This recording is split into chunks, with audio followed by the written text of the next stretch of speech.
Hey YouTube, Roy Marko with Roy Marko's Garage coming today, getting the Hudson engine back together so we can get it running again, continue on with the project. As you can see, I've cleaned up the parts here, just Varsol, things like that. I got all the valves in proper order. These are my intake springs and exhaust springs. You notice there's a difference in the color here. The keepers are all the same. I got new valve seals because whatever came with the kit.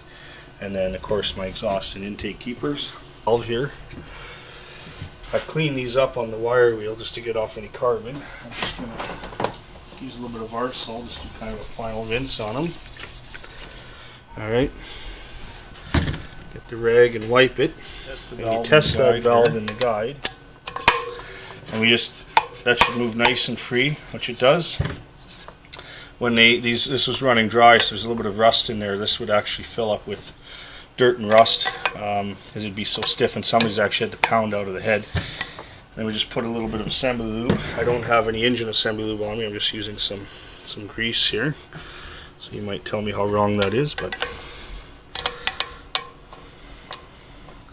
get that in there so it doesn't run dry. A new umbrella seal here. Push that on. And this is an intake one, so we need an intake spring. Okay, we'll get a retainer in place. I'll have to kind of do that with the tool.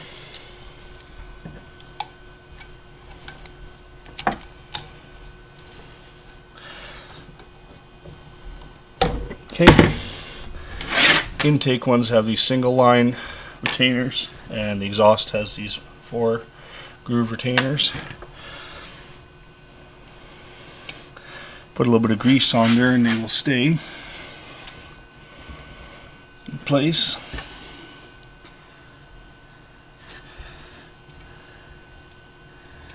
Okay, and then you just pop that off there. Double check.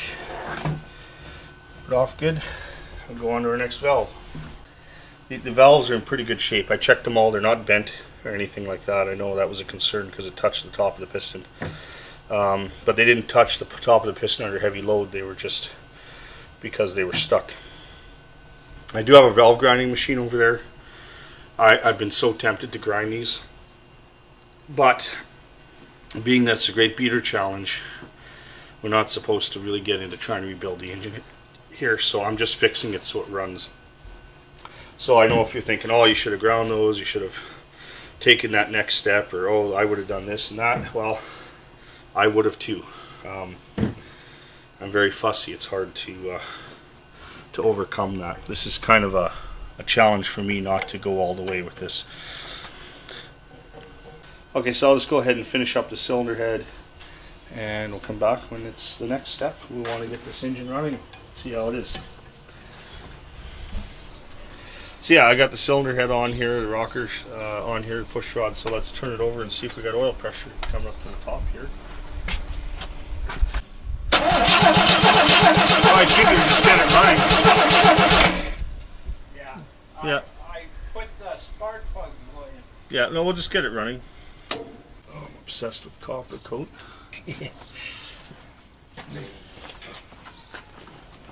Probably would if you give him half a chance. Well, at least then he'd never rust.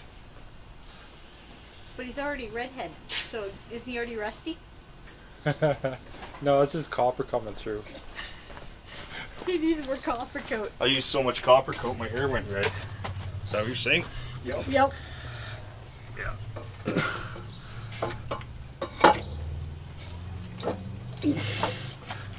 Dowels. I was on the dowels there. Want to get a wrench? No, 9/16? it's not. It's not going on? Yeah. Okay, there. Okay.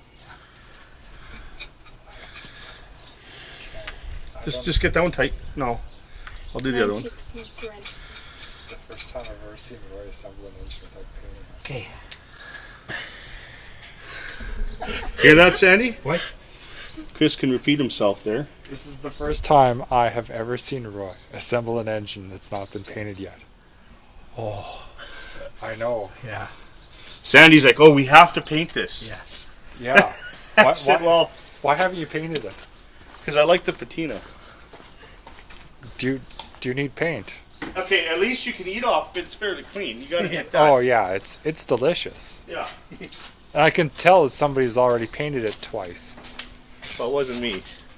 because it used to be blue, and then there's another part that's orange. Blue is the color. That's like a primer or something. I'm not sure.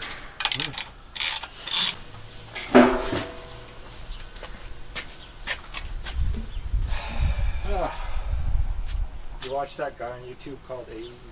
Or AEV? Anyways, he proves that like lock nuts. Oh, they don't work. No They don't- lock washers. You have to. They're the only one that works with the ramp blocks or something, right? Yeah, and it's better to not use one, especially if you have a torque spec. Yeah. Because what happens is it creates a gap, and then it'll actually like he puts on a vibration cable, right, and they just spin off like nothing. Yeah. Doesn't matter. Even if you over torque it, it comes right off. Yeah. Well, I'm just putting the intake manifold on because I want to start this thing up and get it ready for where I was a week ago.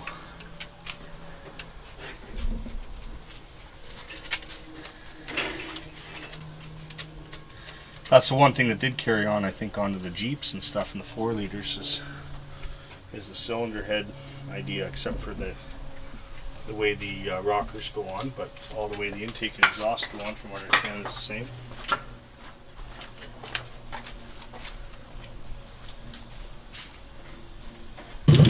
It should be more. Should be what? More. Watch your hand. Yeah. And valves make noise. Yeah, because there's too much clearance. Because they're all worn, right?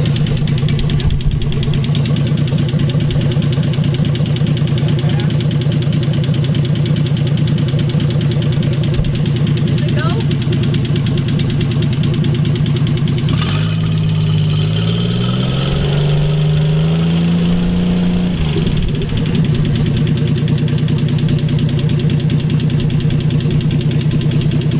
That's the alternator.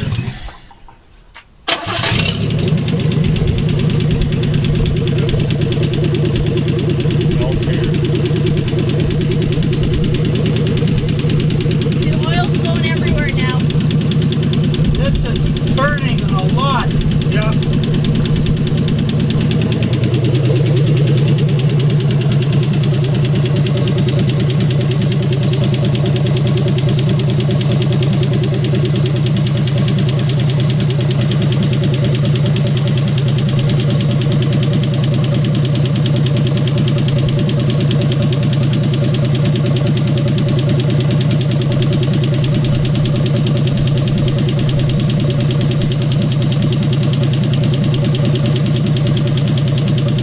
It's maybe the lifters. This one here's making noise.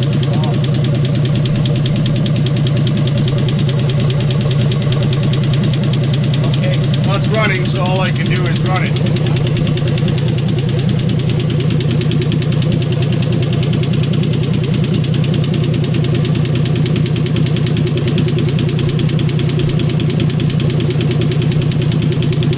It's got oil pressure enough to.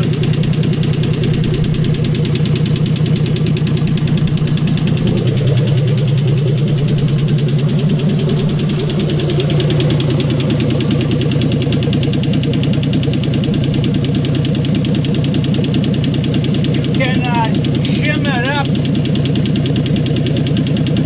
I'm not worried about it.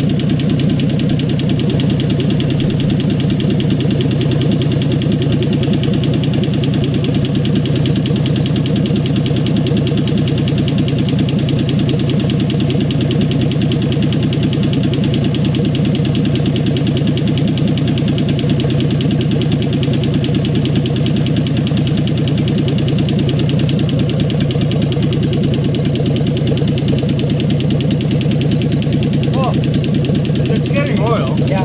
That's what's wrong. Leaking. Yeah, it's pouring out of here. That's that plate. Excess oil pouring out of there. Oh.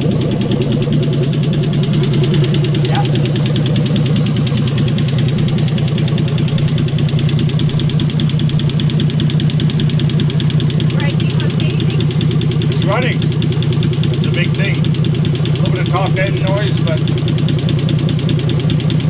No big deal.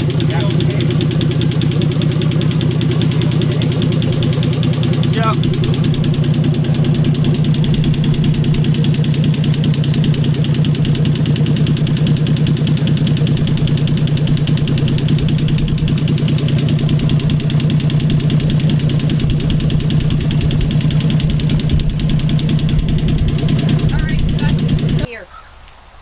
This is a parts rear end. I had this out of the parts car, and I was just stripping all the good parts out of it, and the rest can go for scrap. Take out the pumpkin, save that. This is where the gear set is. If there's any issues, I have an extra pumpkin, and I don't know if I should be crazy enough to bring it with me on the trip as a spare. But anyway, that's You will. no, it's a lot of extra weight to carry around. You will. A lot of extra parts. You will. Well, I'd like to top up the rear end fluid, but I'd also like to change the fluid. There's no drain plug on this thing, so to change the fluid I have to pull this section. To do that you have to pull the axles. I don't know, where do I stop? There's a lot of work involved, and if I service the rear end to that level, then I know I don't have problems with it, but then that doesn't make it fun for the Great Beater Challenge, because then I got trouble free. But if you have trouble with this, you're stranded. So what level do I take it, and how much time do I have? Okay, so what I'm doing is I'm grinding the rivets off the back side, because on the front side they kind of mushroom over and I can't push them through. As you can see, I've had a failed attempt with an air chisel. So I'm just going to grind off the back side so they're flat like this, and then take a drift punch, get them through, and then I will thread them, and then I'll put bolts to be able to hold the drums on again, like this one over here. What I didn't notice, or failed to notice, I thought the wheel would hold these drums on, which normally would, but if you look, there's a little bit of a gap here. There's nothing for this drum to actually be centered. So when I put the hubs on and I put the drums on, they were all over the place. So what I did was, these holes are 3/8. I got a 3/8 bolt that's a button head, which will still clear the wheel, and I'll show you that in a minute. And I threaded the holes where the hot rivets were, and now I bolted the drums on. So this gives me a benefit for serviceability. I don't have to pull this big center nut and hub assembly off the tapered shaft to be able to get the rear drums off, and same with the front. You don't have to take the wheel bearing off. You can take the drums off just by taking these 5 bolts out, or take it off the way you normally would.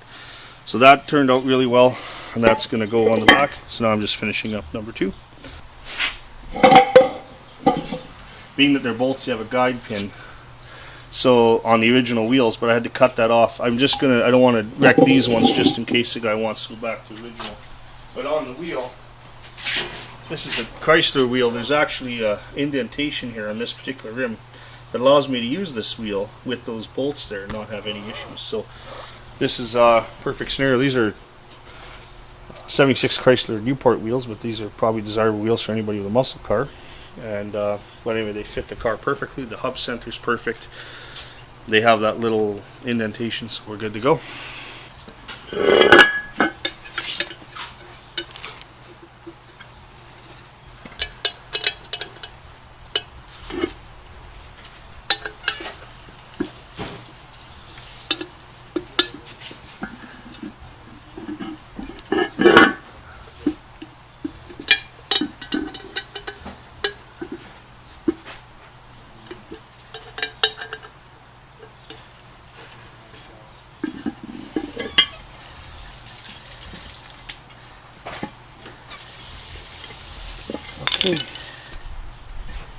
Another drum done.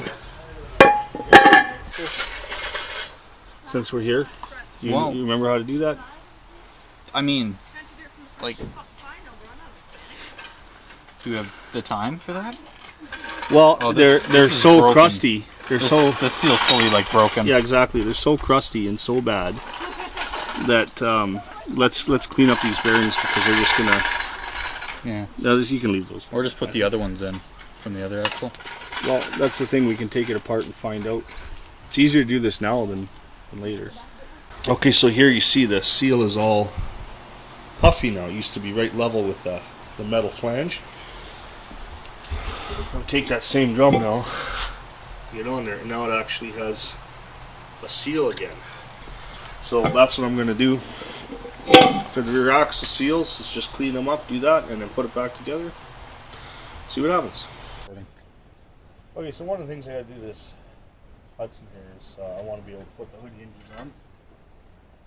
And the old hood hinge bolt nut inserts that are sort of inserted into the body. There's one just in here, like a square nut that's kind of wedged in to bolt parts on. Well, the hood hinge ones are ripped out, so I got to weld in some nuts. So what I'm going to do is I'm going to take a little grinder, make the nut fit, and then weld around it so that I can bolt the hinges on. And what a guy could do is just put washers and bolts in the backside, but either way I'd have to at least weld up these cracks so that the hood hinges can stay there. So that's one job I got to do. Okay, so instead of welding a nut in there, what I did was I welded a washer from the backside. This way it gives it some strength. I'll just put a nut and bolt combination in there since I can access it. I just threw a little bit of paint on from the welds there, just so it doesn't rust. I mean, obviously the car has rust on it, I'm not worried about that, but I just threw some bare metal in that. I just thought I'd cover it up with something that looked like metal. And go on, do the other side. Okay, so what I decided to do, I'll show you on this side. Here's the hinge. Is put a washer on the back side instead of welding a nut in there, and just because I have full access to behind here, I can just operate a wrench and a bolt, ratchet, put it together. So I think it'd be stronger if I just put a washer in here and bolt it together. So I'll tack that in. I gotta just do a quick tack. Okay, I drop the bolt through. Then what I'm gonna do is just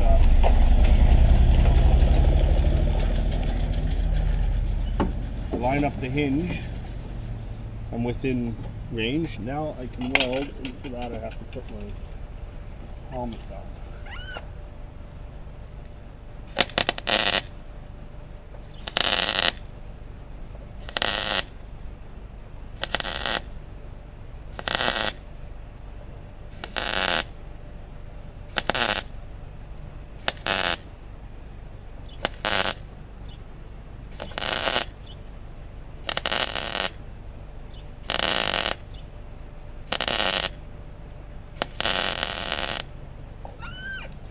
I had the heat cranked up so it penetrates the washer, and now I have a nice hole there. Take my air tool.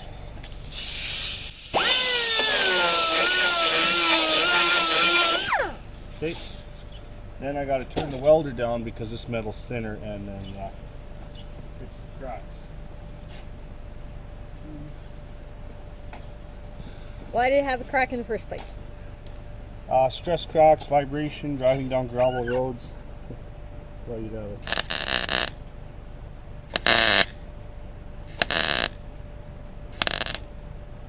See, I'm burning through already quickly. I'm gonna have to.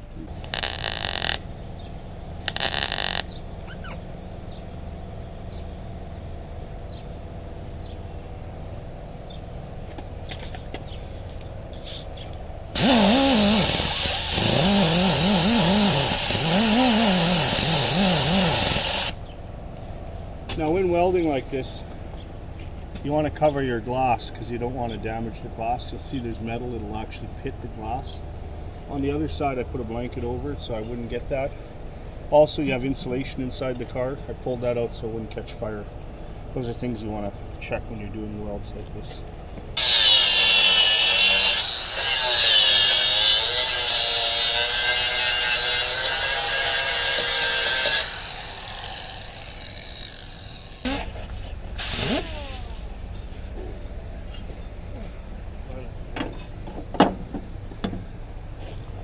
That hole's now fixed. We can put a nut and bolt combo in there and it'll hold. Now to do this properly, you'd probably cut this panel out, build a new one with everything because there's a lot of stress in this metal. But for this now, for the Great Beater competition, this is what's going to have to happen. So, anyway, that's it. Now go on to this last hole, get this done, and get the other hinge on. I thought you said you were gonna weld a nut in there. I was originally, and then I realized that if I did that, it would just pull out of the metal, because the metal's so fatigued and weak. So by putting a washer in there, gave the metal strength, and then because I have access to the back, if I put a nut and bolt combination, it's just a little stronger. That makes sense why you stuck the Dremel in there. I was like, oh, aren't you gonna damage the threads? No, I just cleaned it off. Alright, so in the trunk, I got all this welded up here, and I dropped in some new carriage bolts for the fuel tank straps. And I'm going to see now if a 55 Chevy fuel tank will fit in placement of the Hudson fuel tank. Okay, so first off, here's a set of 55 Chevy fuel straps. Let's see how they fit. The hook there, and fit up there like that. So now it's a matter of whether this tank will actually fit in there. What I'm going to do here is put on a washer and a nut first, just to suck that to the body, and then put the straps on after that. Alright, there you go. You can see the studs there with the nuts. So now we can go ahead and see how the tank fits. Okay, 55 Chevy fuel tank was like it was meant to be in this car. Other than the filler is right there, and the frame rail that's welded in the car is there. So I may have to cut a hole and run the filler neck through here. So, or I'd have to cap this off and put another filler in the top through the trunk. So I'll have to try and figure out what I'm going to do to make the filler go into this.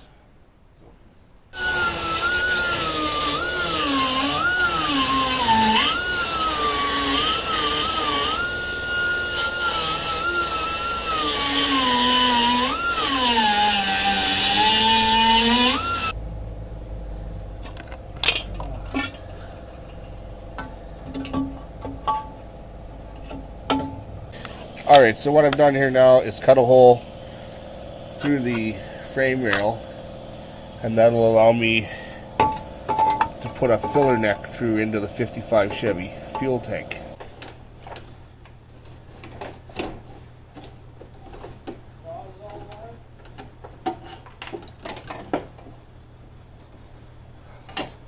On a 55 Chevy fuel tank, you need a special end that goes into the fuel tank for the filler neck.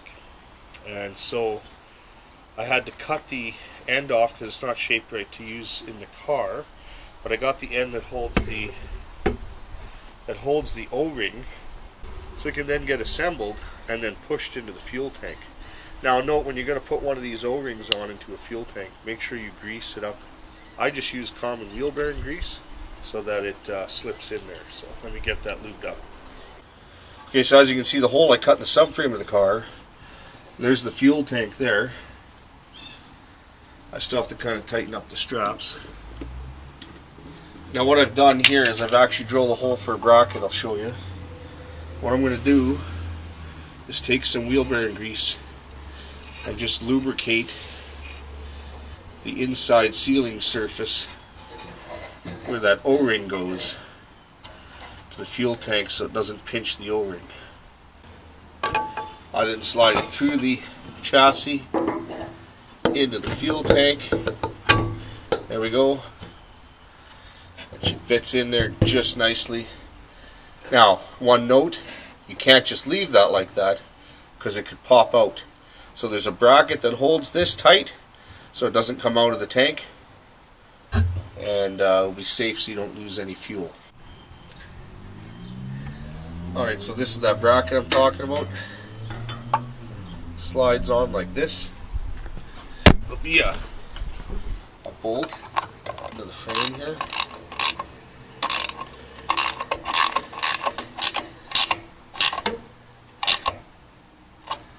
Okay.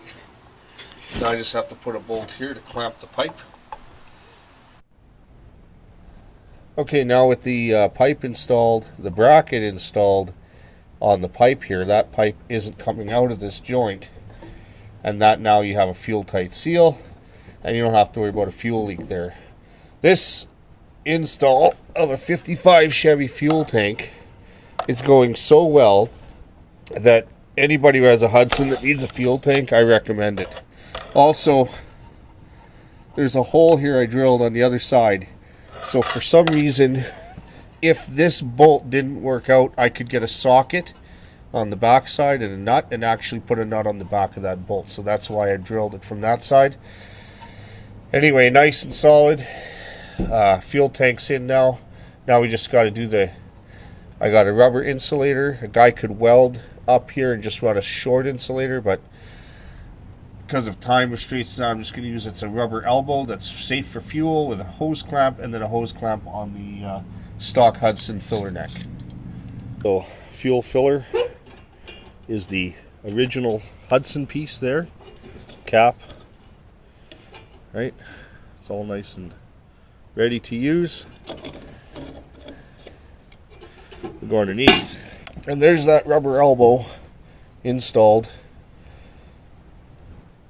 You could make this out of metal and just run a thin rubber insulator, but they had this rubber elbow that's fuel hose safe, so that's what I chose to use. This is the clamp, as you can see, to hold the tube, and the tube, the 55 Chevy fuel tank, which surprisingly, even the width where the straps go on the original channels of the car work perfectly well. These are 55 Chevy fuel tank strips. I don't have new ones because, well, Great Beater Challenge, so maybe later I'll change those out. This tank fits really nice in the car. If you got a Hudson and you need a new fuel tank and you don't want to spend $1,000 on a Hudson tank, $100 or $120 for a 55 Chevy fuel tank. Coming out of the 55 Chevy fuel sending unit, now the only thing I don't know, of course, is whether the fuel gauge will actually read with the resistance on this sending unit, so that'll be something to find out. And who knows if the fuel gauge even works in the car, so I don't even know that stuff. And the new fuel line. I also see the brake line here is installed on the back. Now I'm using this copper nickel brake line with brass flare nuts instead of steel. So there should be no reason for any corrosion on this brake system other than the wheel cylinders and stuff like that. This is the top end of the fuel filler neck. You can see I can access the hose clamp here. And there's the filler neck. Of course, I don't have a vent anymore on the fill. If you use a 57 Chevy fuel tank, you could do that. The only problem is you'd have to cut another hole in the frame to be able to use that. So this worked out good with no vent. The fuel line comes up on the outside of the frame and then comes over here, goes up and over and into the fuel filter, into the fuel pump. Now, why did I put a new fuel tank? You think, well, Great Beater Challenge, you want it unreliable. I gotta drive the car well. It wasn't that expensive for a 55 Chevy fuel tank, 120 bucks Canadian, which is like, I don't know, $25 US. But anyway, let's go over here and see why the old fuel tank did not get used. The outside, it doesn't look so bad. We pulled out the sending unit. Of course, you can just see how terrible corroded all of this is.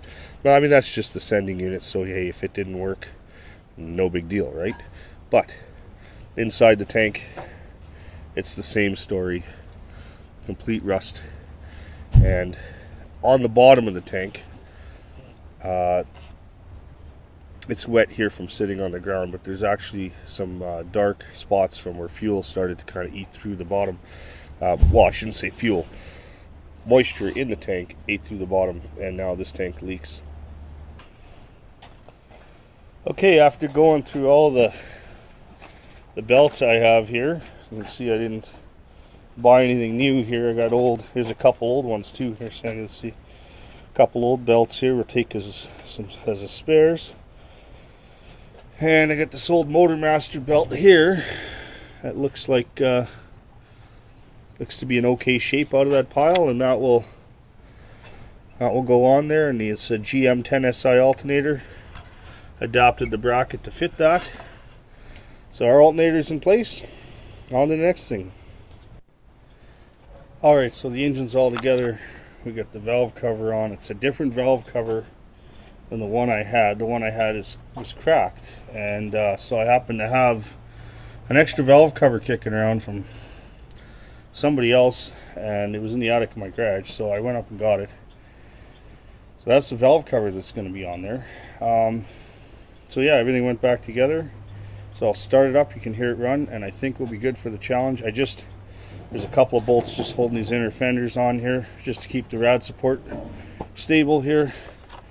And let's just hook this up.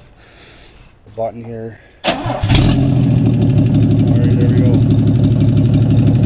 So it's running good. I don't know if that alternator works.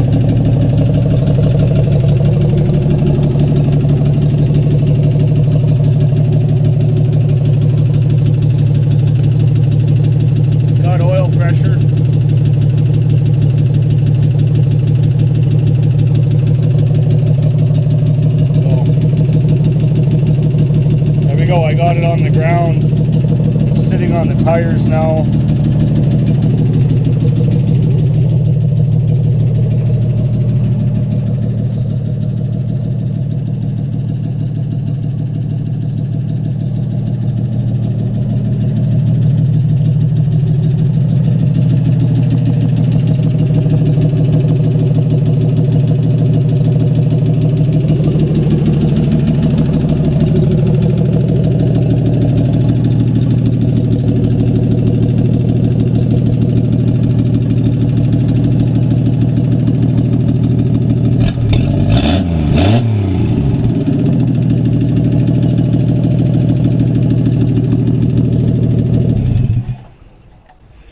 Okay, something else I got to show you guys. I did, well, the engine and the cylinder head was apart and I was waiting for stuff. I did mount a throttle cable. This is a Chevy truck throttle cable going up to the carburetor there. So I did make that happen. And the let me show you the pedal. Here's a Chevy pedal as well. This just went to the auto wreckers. It charged me like 15 bucks.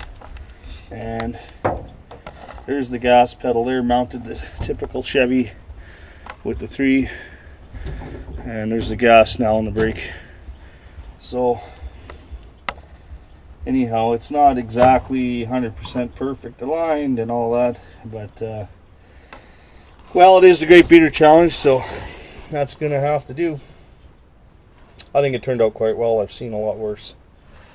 We're going through another heat wave here. I'm just sweating like crazy.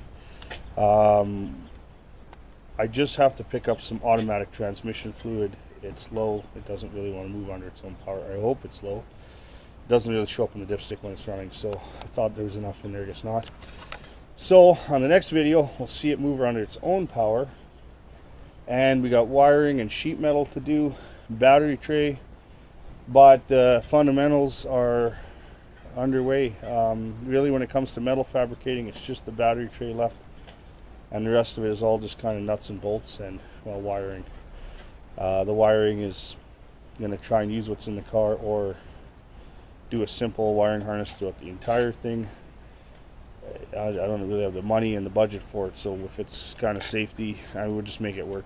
Anyway, if you like these videos, please subscribe, hit that like button, ring that bell for notifications. Thanks for watching. Have yourself a great week. See you next week. And remember, community, not competition. Have a great day. So it's unreliable anyway. Why do you think it's unreliable? No, I'm just trying to... No, I think that's good content there. Tell me about how... Well, I mean, I fixed the unreliable problem now. You don't want to break down an Cadillac, Saskatchewan. That's Even worse, like Climax. a Climax, yeah. Like, who wants to break down there? That's you actually do get points for breaking down and having someone help you. Yeah, but I don't care about winning the contest. No. I care about I could help people. That would be better for me.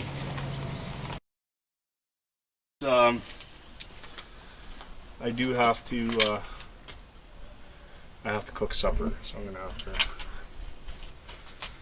to. Bethany's probably really upset with me because I'm doing this instead of caring about it on her birthday party. So, Yeah, this will wait. Don't worry about it. so I'll just get this intake on and then I'll go cook supper. Well, what do you think of the gas pedal install, Chris? Where'd you put it? Where it normally would go. I put it on the other side of the brake just for the fun of it. Is that out of a Chevy truck? It is. Oh yeah. Well, at least you found something. I guess I should have got a Ford gas pedal, then it would be unreliable.